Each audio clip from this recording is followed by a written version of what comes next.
Hello, everyone, and welcome to this Telit Cinterion webinar, New Trends and Challenges in the D2C NTN Satellite World. I am Amanda Flink, the Head of Global Events here at Telit Cinterion, and I will be moderating today's event.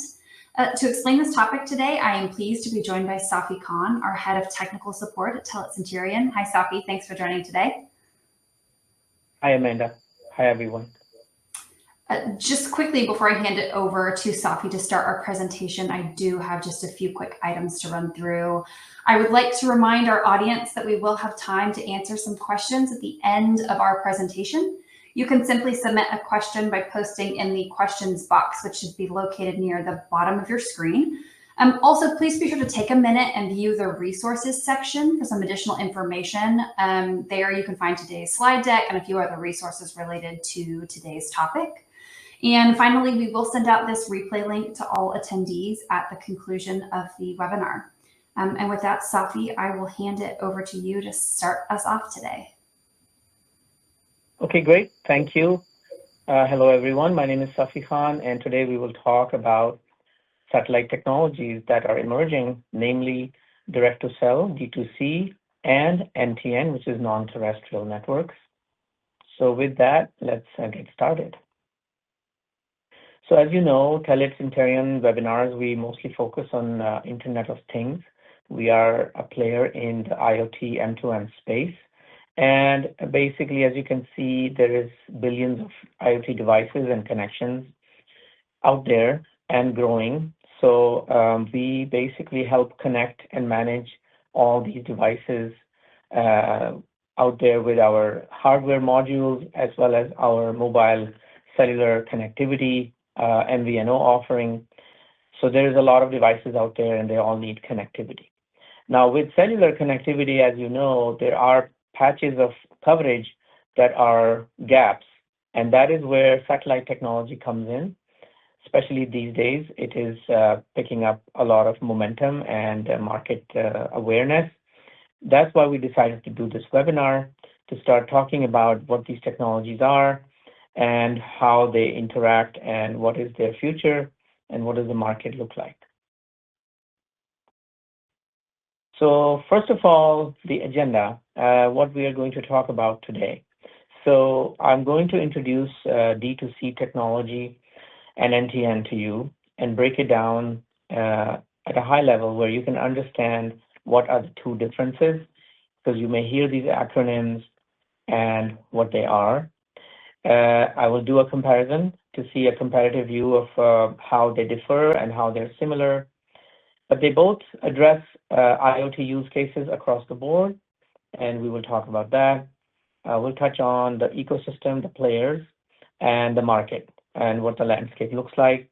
And then we will look at the industry trends and what the future looks like, especially in the realm of standardization and 3GPP. And then finally conclude with Q&A. So why this matters? Let's talk about that first, because why do you need satellite technology? So as you know, IoT, Internet of Things, as I said, is really expanding into regions unreachable by cellular.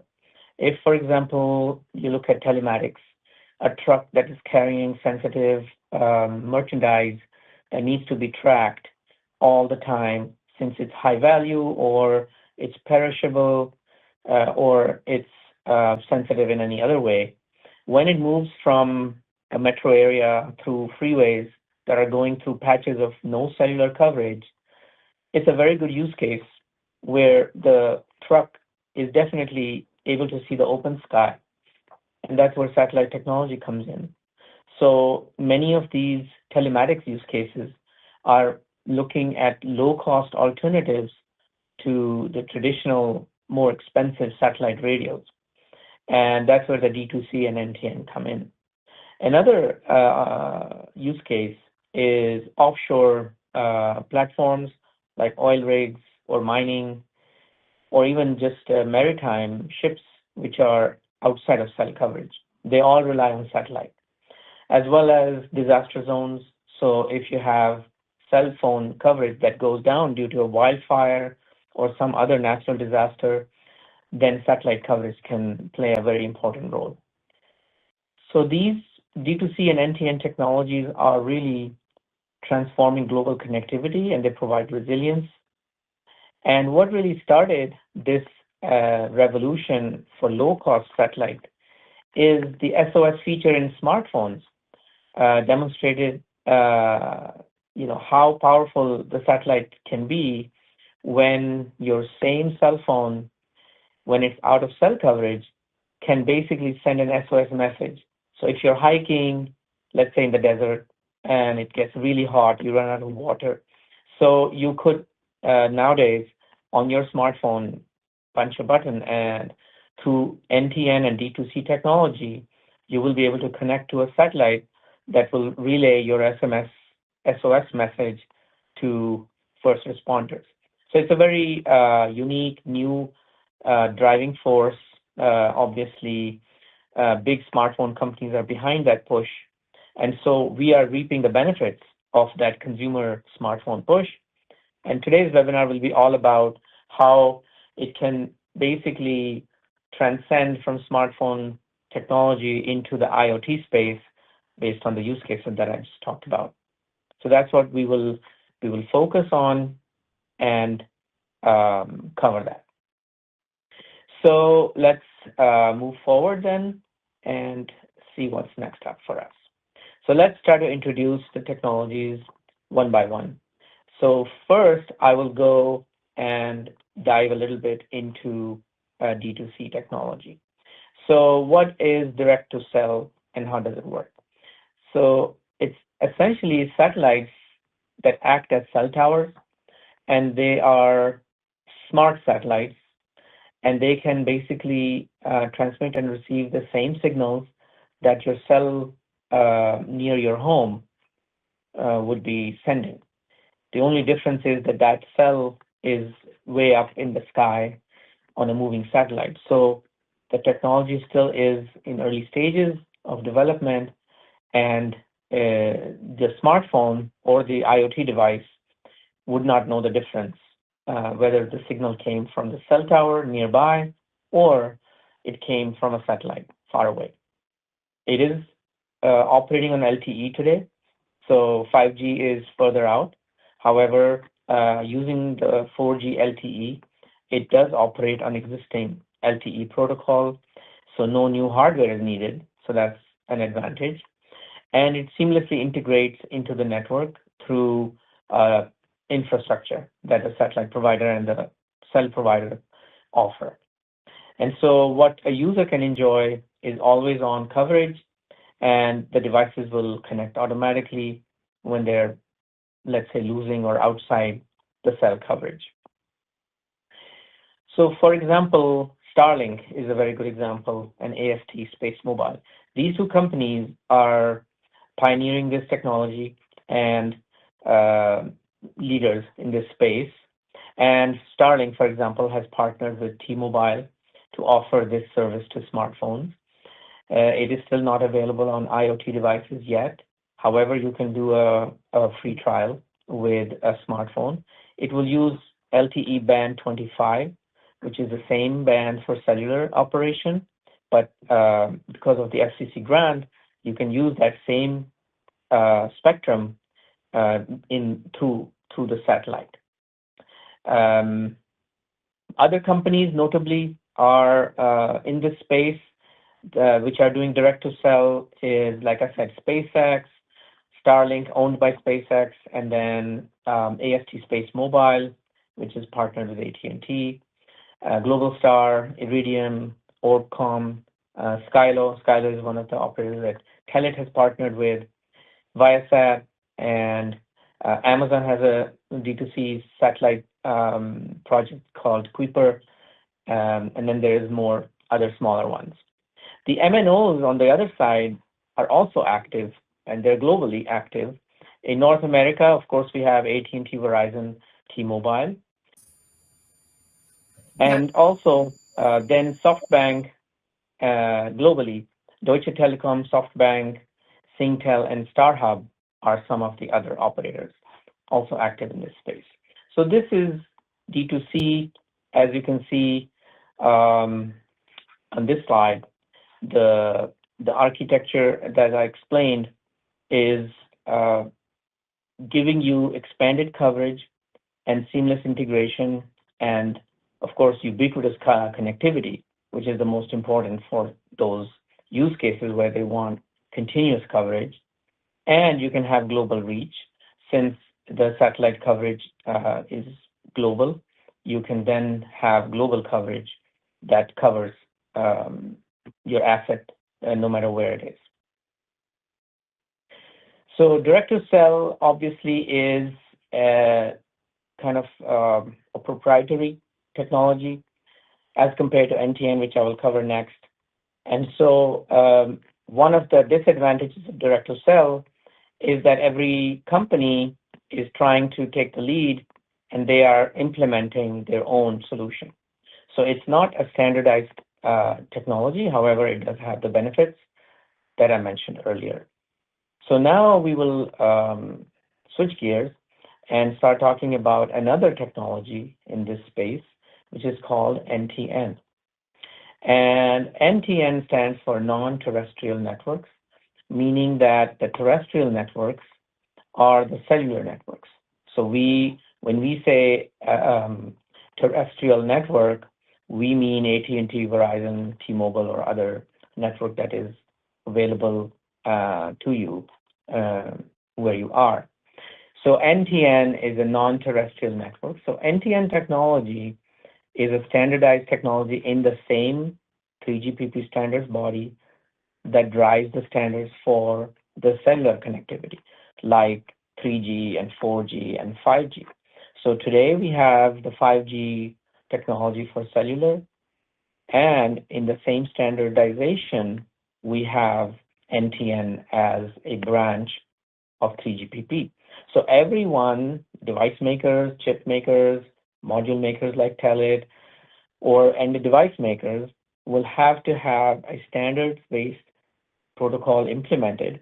And the benefit of that is that all of the ecosystem interoperates with each other seamlessly because it's all standardized. So that's one of the benefits of NTN.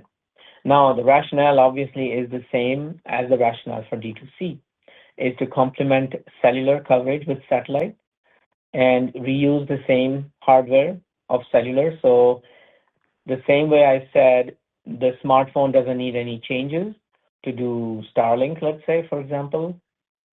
The same way, a cell module from Telit with the antenna and the chipset and the modem, which is being used for cellular, does not need any changes except for firmware to be able to talk to satellite. And so that is the key benefit of NTN, is that I can take, for example, a Cat-M device, which is narrowband, low power, wide area LPWA, very low cost, very small. It can even operate on battery power and has a very small antenna. So this could be used in a satellite coverage scenario where the same truck example I gave you earlier, now traveling through areas of no cell coverage, the NTN modem will basically hand off from cellular to satellite and provide satellite coverage when you're out of cell coverage. And then when you resume cell coverage, you can go back to cell coverage. So all of this is progressively making progress in the 3GPP standards, started with release 17, and then further enhanced in 18, and future-looking release 19 brings even more advanced features. So here's where we will go a little bit deeper into explaining the technology, where there are two types of NTN. One is called the IoT NTN, and the other one is called NR-NTN. So the first one means there is no changes required to the existing modem, and the benefit is you get low-cost satellite connectivity. The downside is that this is typically very low data rate and high latency. So in this use case, since you are, let's say, only worried about the position of the product or the asset that you're tracking, and you're maybe worried about certain parameters or sensor data that you're pulling from it occasionally, let's say. So since there is some latency in terms of sending the packets up to the satellite and back to the network, the latency means that real-time services are not available. For example, real-time video can't be done on IoT NTN, but short messaging service, SMS, is possible, and even to some extent, some voice applications with some latency. So let's say a push-to-talk or a walkie-talkie type of voice on this NB IoT link is possible. And so that opens up a whole lot of use cases, especially because of the cost advantage. So that's IoT NTN. Now, in release 18 and 19, there is more work going on for NR NTN. So this will be the new radio or 5G NTN, and it will be for broadband use cases. Typically, for the broadband use case, you need the satellites which are in the low Earth orbit. And for NTN IoT, you can rely on geostationary satellites which are far away. And we will get into that as well. So explaining that further, if I show you a diagram, it will help understand what we mean. So this diagram explains how NTN really evolved. So on the left side, you can see that they were separate technologies. You had the satellite networks doing their own thing, and then you had the terrestrial networks like 5G. The satellite networks of the old past were very expensive, bulky, and the plans were very expensive. So one would put a satellite network or a radio in a device that was very valuable and expensive.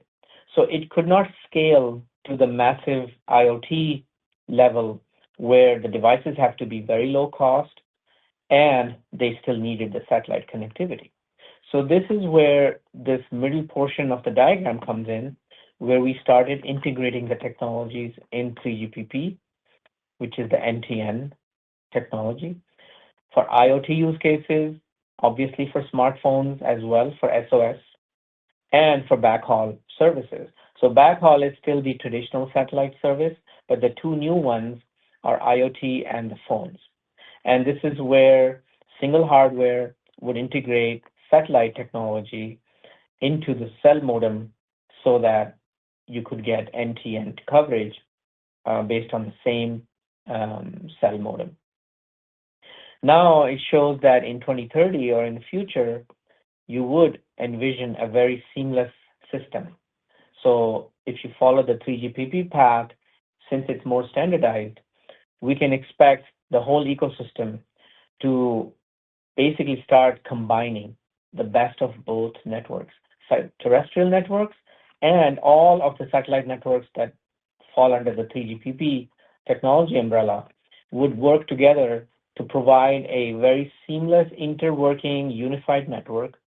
And this would be the ideal utopia where all your devices work seamlessly everywhere, and the cell networks don't have to cover the entire Earth. It can be covered by satellite at a affordable, low-cost price point that makes economic sense as well. And of course, Telit Cinterion, as being an IoT M2M company, is participating in all these services and these standardizations. So we are playing an active role in 3GPP, the release 17, 18, and 19 work items, study items. We are working on those. We have announced a partnership with technology pioneer like Skylo, which is a virtual MVNO for satellite service. And we are engaging in technology projects such as the 6G NTN, which is the future-looking part, as mentioned here, beyond, like in the next 5 years. So that's basically where we are with D2C and NTN technology. So I hope that gives you a good idea about where and how they differ in terms of deployment and in terms of market availability. So, like I said, and I did with the D2C technology, I mentioned in the players, there are similar players and there's some overlap in the NTN space. So the same companies who are doing D2C technology for the smartphone use case as well as the IoT use case, the same and more companies are doing NTN technology as well. And Skylo, for example, is one of those. But from a satellite perspective, companies like Airbus, Thales, Viasat, Iridium, Globalstar, AST Space Mobile, all of those are also engaged in NTN technologies. And the MNOs are the same. Excuse me. They are the AT&Ts and T-Mobiles of the world, Deutsche Telekom, SoftBank, and others, Vodafone, Orange. They all have NTN trials and proof of concepts ongoing. So that's very exciting in terms of getting more satellite providers and MNOs coming together to build this satellite ecosystem. So let's just kind of wrap up the comparison between D2C and NTN and how they're similar versus how they're different. So here I would like to explain a few things because it may not be very apparent to you.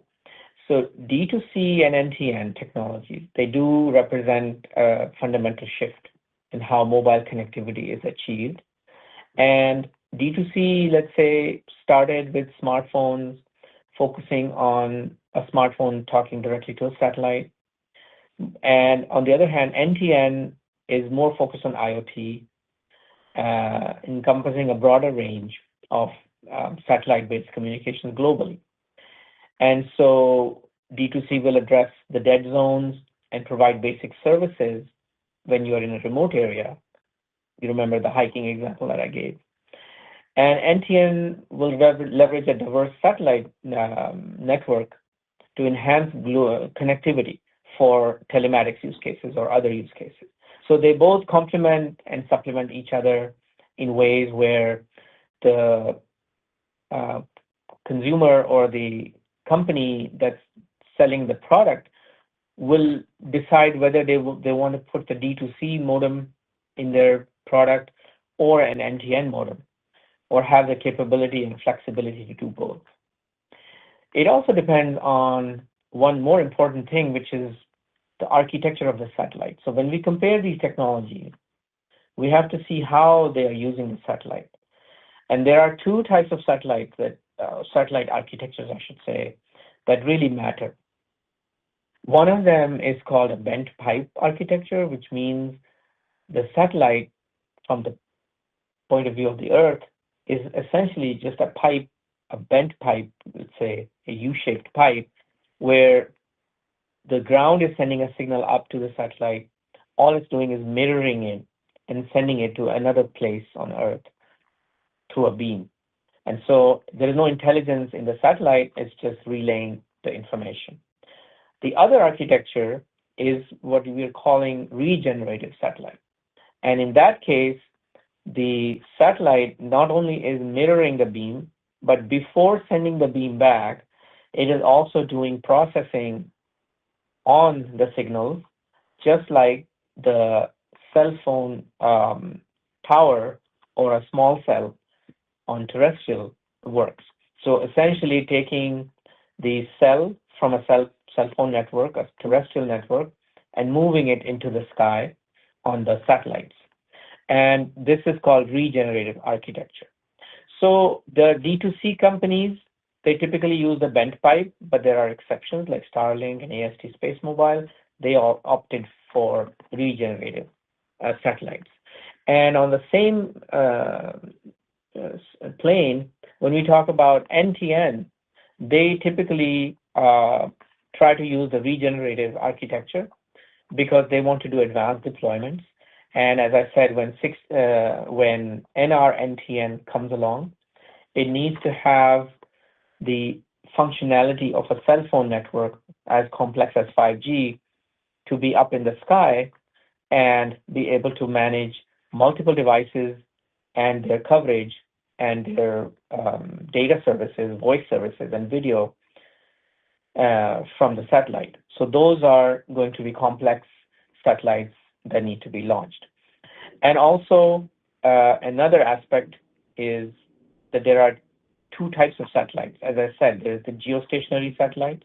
Those are far, far away and fewer, but they give a global coverage, much bigger footprint. However, they are more suitable for the IoT NTN, where you have longer latency but lower cost. On the other end of the spectrum is the LEO satellites, low Earth orbit satellites, and this is a mesh of satellites that's circling the Earth at a lower Earth orbit, so their latency is lower, and they can manage more processing because they are lightweight and more of them circling and covering the Earth through multiple satellites. But with that comes some challenges as well, which is basically Doppler effects of moving satellites and getting the signal to be processed in a low power and low cost. So those challenges will continue as the technology evolves. However, both of them are very promising technologies. Okay, so we've talked about the technical aspects of the two technologies. Let's also touch base on what the future looks like and what the analysts are saying in terms of predicting the future.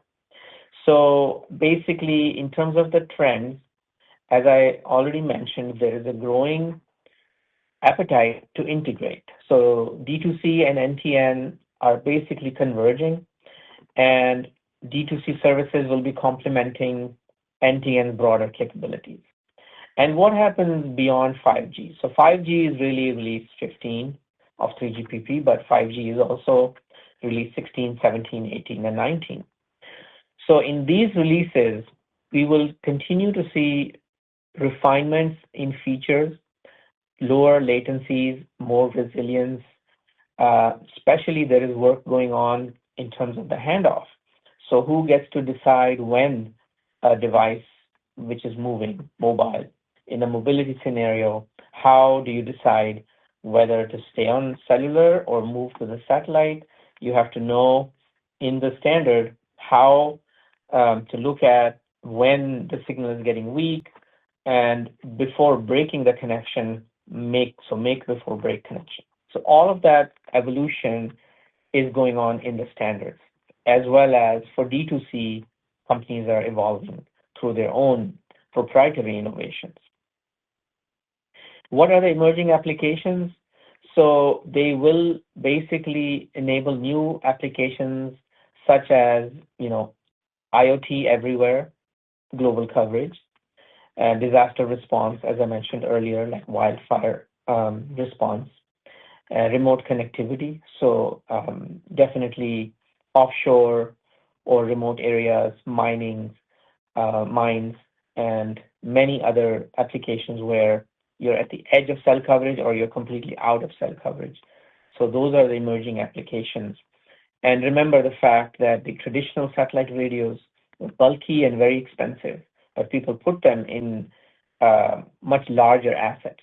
But now with IoT, we're lowering the bar and having low-cost satellite connectivity for all these use cases. So that's just going to explode in the coming years, where everybody would want an insurance and resilience of the satellite backup when they're out of cell coverage.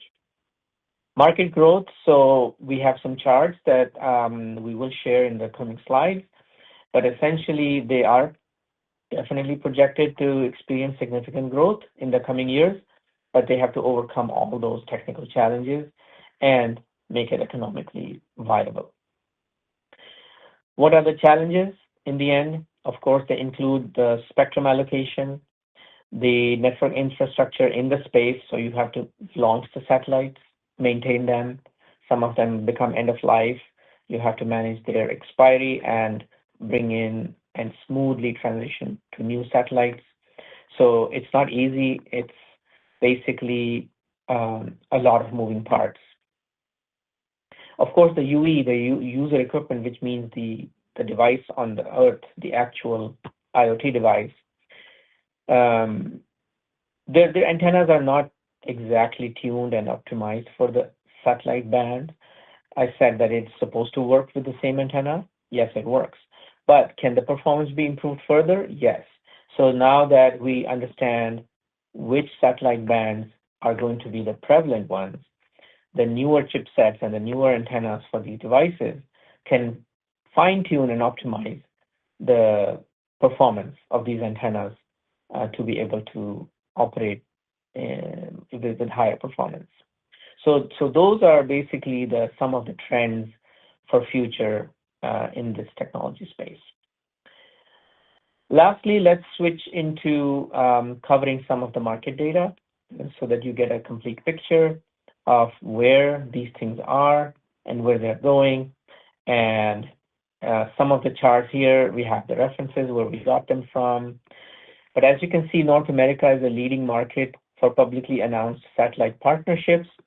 And so China, UK, Israel, Canada, France, all of these companies have at least one satellite to terrestrial partnership announced. But overall, the market, again, is being driven by North America, US-centric market. Next, if we look at IoT use cases, I already covered this to some extent, but let's just look at it for completeness. So as you can see, D2C and N2N address mobility cases as well as static cases. So mobility is very interesting because this is essentially a cellular technology, and you're supposed to be able to work anywhere while you're mobile. That's fundamentally the difference between Wi-Fi and cellular. So now, since we're talking about cellular, you can apply it to transportation. I've been giving a lot of examples of trucking, for example. So it's a failover for fleet of vehicles, logistics. And then on the static side, you can do livestock monitoring. So they are very nomadic. They're confined to a space. However, the farm could be somewhere very remote where the cell coverage is not available. So that, as well as the next one, which is smart agriculture, all go hand in hand. That can be a very good use case for D2C and NTN. Mining and oil and gas exploration, again, usually happens in remote areas where there is no coverage or development or urban area. One thing here shown in the last bullet is that in the mobility scenario, you can have a dual mode modem where you need a cell modem when you're in coverage, and then the D2C NTN is a backup. In the other side, for, let's say, a particular local venue like a farm, you can have a single mode modem where you don't need any cellular. All the modems, let's say, on the agricultural machines could just be NTN or D2C modem, and they don't need any cell coverage because they'll never have a cell coverage or the need for such a thing. So those are some of the use cases. And to wrap up, we'll show, again, more charts about the CAGR, which is cumulative growth rate. And so as you can see, it's pretty healthy for this sector, as shown here. And again, this is not the smartphone market. This is particularly IoT market, which we are interested in. And so these are IoT connections worldwide that will be, by different verticals mentioned here, as well as the subscriber forecast. So healthy growth rate, future prediction, and we are seeing some of that happening. Next chart is, again, another look at it from a different perspective. And these are satellite primary connections on the left, and then 5G devices and potential for hybrid NTN. So MMTC is a term used in 5G for massive machine type communication. So this is the space where, like I mentioned, that first slide where there's billions of IoT devices. That's the vision of 5G, is to allow massive machine type devices to connect with each other. So those are some market data that hopefully will give you an idea of where this market is headed. And last but not least, of course, Telit is actively involved in producing modules that support NTN. We already have all our cell modems that support, let's say, band 25 in LTE are already D2C capable. So we already have D2C capable modules in production and available in the market. And then NTN for IoT is coming soon with our product like the ME310M1, which is based on Sony Altair silicon. And we have announced a partnership with Skylo and FlowLive. So basically, we are providing proof of concept development kits, which will be able to provide NTN coverage. So I think I will stop here and then give the control back to Amanda for any questions. Thank you very much. It's been a pleasure giving you this webinar, and happy to take some questions.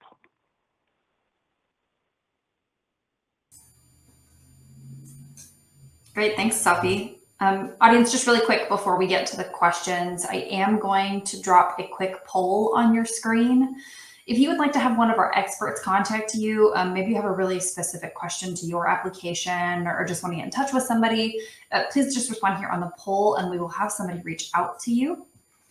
We do have time for a few questions, also have time to ask a question, so please feel free to submit using that box and we will do our best to cover it.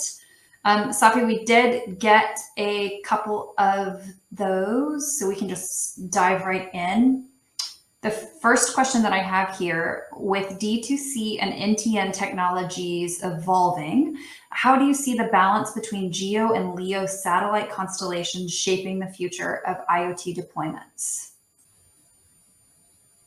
Okay, so that is a great question, actually, because I was talking about LEO and GEO satellites earlier, but I think that what's important to know is how do you make the trade-off between LEO and GEO? The key over here is the things that matter to the customer, which is basically latency, coverage, cost, and maybe other factors. But the three most important things are, you know, what's the latency, how good is the coverage, and how much does it cost? So I can tell you on each one separately to answer that. So if you have a geostationary satellite network system, the latency is high. You know, it's like 30,000 kilometers or I forgot miles up in the sky. And just basic physics, you know, the electromagnetic waves take so much time to propagate through space, get to the satellite, get processed, and then sent back. Same delay again through propagating the waves, and then received by a ground station or directly by the user equipment, UE. So the latency on the GEO is high, so they have a disadvantage. On the other hand, LEO, low Earth orbit satellites, are only a few thousand miles above, and it's not a single satellite, it's a mesh of satellites which are circling in orbits, fixed orbits, to cover their particular area that they are passing over. So now the latency problem is solved because the LEO satellites, the signal is much shorter travel distance, so you may not feel that delay or echo in the audio, in the voice call, or the buffering or jerkiness in the video. So LEO satellites have the advantage of low latency, so you can expand to newer use cases like video and audio, or faster data connection. Now, when it comes to cost, we know that the modem for the geostationary satellite would cost less because overall, the geostationary satellite has a wide beam, and the technology it is using is NB-IoT NTN. And this is a technology that only requires a very weak signal from that geosatellite coming down to the modem, and the modem can easily pick it up because of the sensitive receiver in the modem. So on that front, the geosatellite has an advantage that you can build very low-cost satellite radios, modems. On the LEO side, they have a disadvantage because most of the LEO satellites need to do more processing. Why? Because it's a mesh. You're not talking to just one satellite that you know where its position is and you know how long it takes. In a LEO satellite, a new satellite will come into your view every few minutes, and then it will exit your view after a few minutes once it's past your coverage area. And now you have to search for another satellite, which is coming from another orbit, coming into your view. And that's how they constantly have to do more processing to make sure that you can at least see, there's a magic number, 2 or 3 number of satellites in the sky to be able to make a good connection. So the cost of the modem for LEO satellites goes up. It has to have more heavy processing inside it, as well as the cost in the satellite of the modem is higher. And then lastly, coverage. So geostationary and LEO both have similar coverage, except that LEO has a slight advantage where they can cover the poles as well as the equator and all the areas of the Earth with a good mesh coverage, whereas the geosatellite essentially has a beam that it can cover 1/3 of the Earth at any given time. So unless you have 3 or more geosatellites to cover the entire Earth, your coverage is really limited to, let's say, one continent. So for example, North America, parts of it can be covered by one geosatellite, but not the very north part of Canada, and also not Latin America. And so you may need to have some adjustments or partnership with other satellite providers for geo. Hopefully, I know it's a long answer, but hopefully that answers the question. Yeah. No, thanks for bringing it up like that. I'm sure that's helpful. Next question I have here: does NTN need a special antenna to see the satellite signal? Okay, another good question. One does wonder how a small, tiny tracker or cell phone IoT device can see the satellite and be able to decode it.